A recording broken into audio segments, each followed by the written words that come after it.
Welcome to another episode of Montana Shares, your opportunity to find out about the nonprofits that make our state so great. Today I've got Jacob with Helena Area Habitat for Humanity. Welcome, Jacob. Thank you. So, Habitat for Humanity, tons of changes going on, I think. The big one is a fire a while back, but before we dive into the details, tell us a little bit about just give us a high-level view of what Habitat for Humanity is doing here in Helena. In Helena, okay. Well, we've been active since 1992. Since that time, we've built 32 homes, and we've remodeled several more. We've done a lot of great work that's been done in the local area. We're one of about 7 or 8 affiliates, habitat organizations in the state, and one of 1,400 in the United States. Okay. Yeah. So there's houses being built around the country, and you're one of those. We're one of affiliates. those groups doing that. We build homes for people with low income. Typically, it's folks who are between the range of about 30 to 60% of the local median income.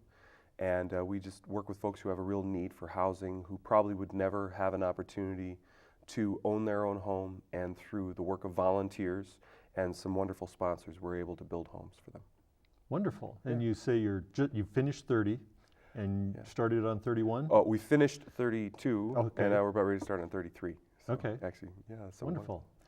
And one of the other critical things that you do in town, at least critical in my opinion, is you run the restore. Yes. The ability to turn in and bring out used materials. And Yeah. you recently had a fire. So tell us where that whole project, I saw it has a new roof going on last day or two, I think. No, So yeah. tell us where that whole project's going.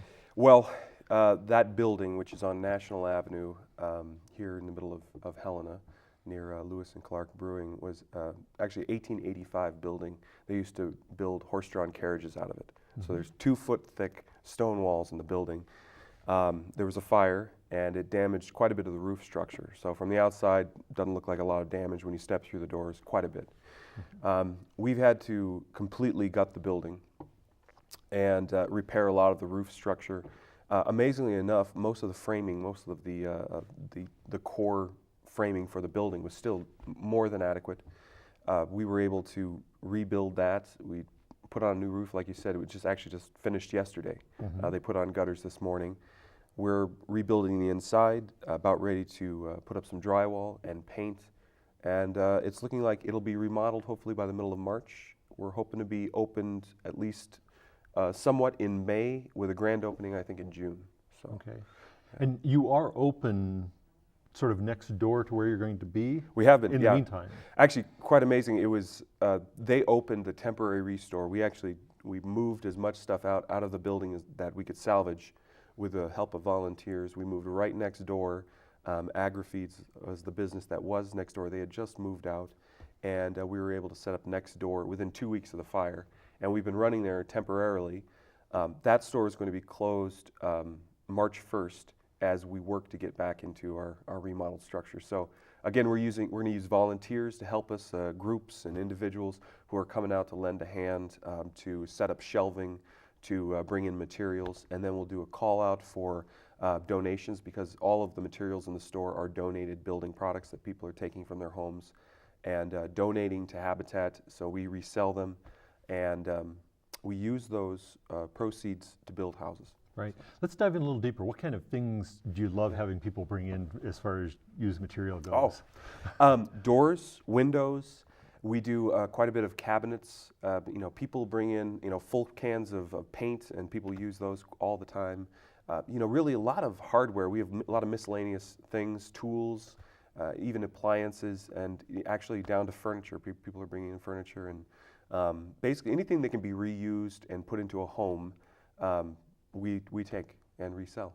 And keep it out of the dump. Keep it out of the dump. I mean, that's part of the goal there is we resell it, we're able to recycle it, and we use it to build affordable housing. Okay. Yeah. So give me another thing that you do. You've got lots of things you do, so just dive into another one here. Habitat's quite dynamic. So people know about new construction. So when you think about Habitat for Humanity, most people think about Jimmy Carter, who's been involved with the organization since, I think, 1 year after it was formed in 1976. He's remarkable. We've built, since that time, 500,000 homes in the United States, 1 million worldwide. We're in 64 countries worldwide. We're in all 50 states. Anywhere you go, you're going to find a Habitat for Humanity building homes. One of the things that we've started to work toward, and this is nationally, is helping people with repairs on their homes. So we're offering now two programs. One is called Brush with Kindness, where we help people with low income make exterior repairs to their homes, do rot repair. A lot of times it's painting homes to preserve them. We'll put in a wheelchair ramp, for instance. Anything that's exterior is a Brush with Kindness project. And we also have a program called Aging in Place. We work with our senior community who need repairs or modifications to home to make them accessible for mobility issues. So we'll take out a tub shower unit and put in an accessible shower unit with grab bars. We will put in wheelchair ramps. We'll widen hallways. And you know, sometimes we get into situations where people are living in homes that are you know, the environment is terrible, terrible mold issues, terrible rot issues. We'll deal with those as well. Okay. And say that someone wanted to avail themselves of either of those services, what's the best way to find out how to get in touch if you're eligible, make a request, that type of thing? Well, we do have a website. It's helenahabitat.com, and we have a section where it describes all of the programs. The three programs primarily are the Brush with Kindness, Aging in Place, and New Home Construction. From that, there's a section where people can fill out information to request an application, and we usually meet with people and just talk them through the program, and then they are able to fill out an application. So the website, or they can call in, which is 449-4663 is our phone number. Okay. So either way is a good way of getting an application and learning more about the program. Okay, so help the community with new houses, help the community look better with the Brush with Kindness, and help people age in place. Those are all great goals. Anything else in the way of projects and programs that you're working on? Well, we have a remodel project that we're going to be doing this summer in East Helena, because we do sometimes acquire homes and remodel them. The next house that we're going to be working on is a new construction from the ground up, foundation up. It is located on the corner of Custer and Benton. A lot of folks have seen the sign there. It's right across the street from the golf course there, right at the intersection. We're building in a new way now. We're making the best use of technology, energy technology, in building these homes. So this next home that we're building is built with structurally insulated panels. Actually, they're 10 inches thick. The walls on the structure, fully insulated. When we're done with it, the bills on the home should run somewhere between $35 and $45 a month. That's part of the sustainability of living in a home. It's not just subsidizing the mortgage to make sure that people can afford it. It's also making sure that people can afford the bills. So that's afford to live in it. Afford to live in it, because you know, you can afford a mortgage, but if you can't afford to pay, you know, sometimes we've run into folks who are living in houses and homes with just monstrous energy issues. You know, some people paying $300-400 a month on their energy bills, and they're just not able to sustain it. So our goal is to build homes as energy efficient as possible, and to build homes that have an indoor air quality environment that is as healthy as possible to benefit people. So it's pretty exciting, because we're not using any of the faddish elements of energy. We're taking all of the accessible energy technology that we can find, every little piece, and putting into this house. The exciting part is it's built by volunteers. So it's, you know, we don't have you know, we have a few people who usually know what, you know, are craftsmen who understand the building process, but the labor and the work and the time that's put in the homes is done by volunteers. So I mean, that's really the most exciting part of the work. So you can be skilled or you can be enthusiastic. Either one is beneficial to you both. For volunteers. We oftentimes have people who have never picked up a hammer who, you know, sometimes provide meals on site. We'll take people through the basics of building right on site. So that anybody can build. You know, that's one thing. I hear it all the time. Oh, I've never built before, I can't help. You absolutely can. We have groups come out of all different skill sets, and part of the excitement and fun of a habitat build is that you're able to get people together, and you learn something while you're doing it. You build community, you build relationships, and so it's a lot of fun. Okay, so let's geek out for a second here. You're going to be building with SIPs. That's the short term, right? Yep, structurally insulated panels. This is the first time you've done it, I believe, if I know your history well enough. I think this is going to be a great, you're talking about learning opportunities. This is going to be a great learning opportunity, not just for for the person who's done no building, but it's going to be a great learning opportunity for even tradespeople in a way. It's not an often used technology. Right. Are you using the company down in Belgrade? Or? It's Big Sky Insulation. Right. They cut the panels. They're about 20 feet long. They ship them up here, and we can put up a whole house within a couple days of work. For us, it takes a little longer because we usually work on the weekends, sometimes on a weekday. But so it's that's going to be my next question. It speeds up construction considerably because you're sort of putting up the walls and insulating the walls, and probably creating some of the chases for wiring and whatnot, all in one shot. Yes. So if you had to make a guess, and we can chat later to see if it actually comes true.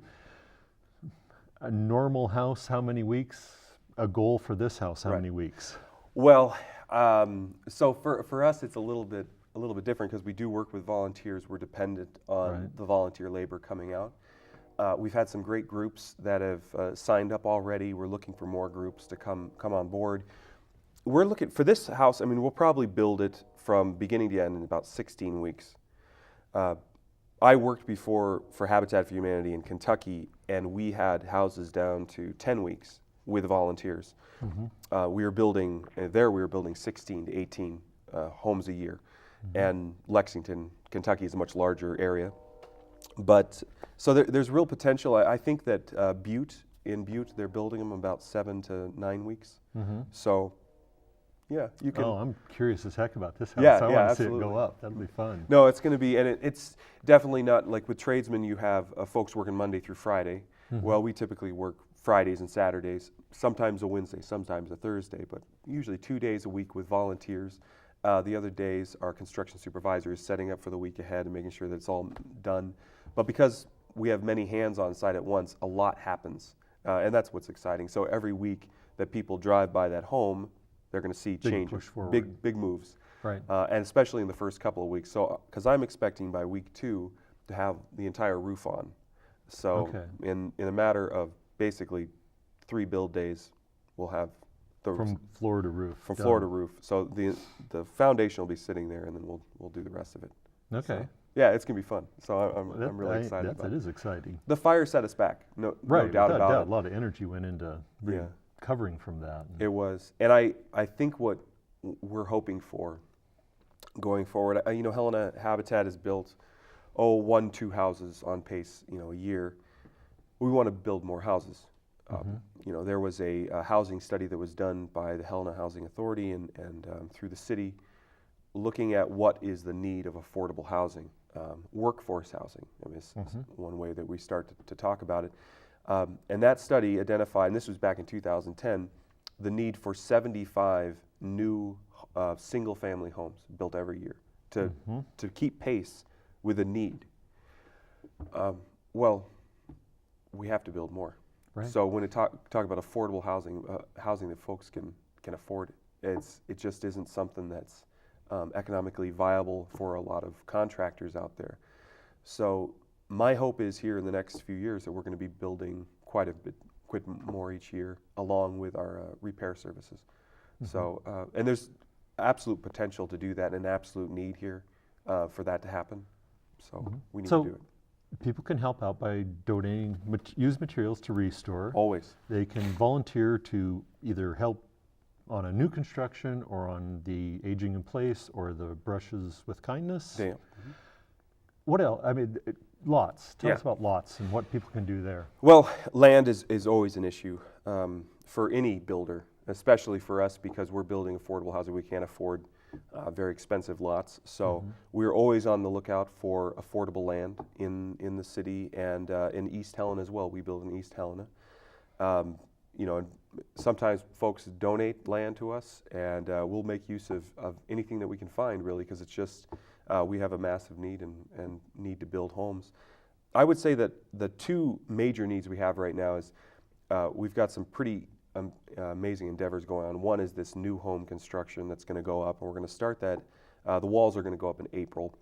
At the same time, the Restore building is going to be done, and we're in need of volunteers to help us move back into the Restore. So we're scheduling volunteers out through May, June to work on both sites. So I usually have folks, I have companies, organizations, churches, civic groups who are contacting me, and you know, we're talking through where they'd like to work. We have a really big need for folks to help us out and getting it back in the store and getting it back up and running. It's our primary funding source for the affiliate. And we need a lot of hands out on the build site. So, I mean, finding volunteers is really a big thing. It never hurts to write a check, right? Well, no. We're always in need of, just like cash and checks work really great. Well, too. certainly, yeah. I mean, we rely on the local community. The dollars that come to Helena Habitat build homes in Helena. So, I mean, it's as simple as that. Okay. And we can't build homes without that support. So, that's certainly important. Okay. So, have we missed anything? Any final thoughts you want to wrap up with? Well, I mean, I'm really excited about what's happening. You know, the fire was a moment for us to sort of examine everything, to examine the needs of the community, to examine our organization, to look at what we need to do to build our capacity so that we can meet the needs of the community. And I have a wonderful board of directors that have looked at everything very carefully and very compassionately, and have basically come forward with, like, what can we do? What are we able to do in the next few years, in the next 10 years?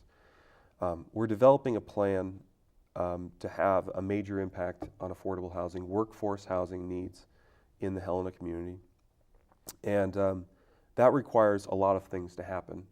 It requires certainly our Restore to get back up and running, and for people to support that both through donating product and by shopping there.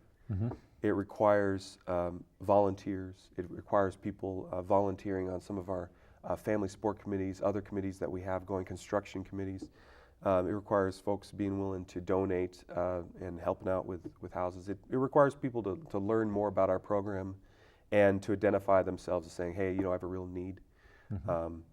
So all those things have to come together, but we're starting to see this outpouring from the community. And I really feel like this next house that we're going to build is going to set the standard for how we build in the future. I think that we're going to be building homes as good, if not better, than any builder in Helena. And we're able to do that because of the dedication of volunteers.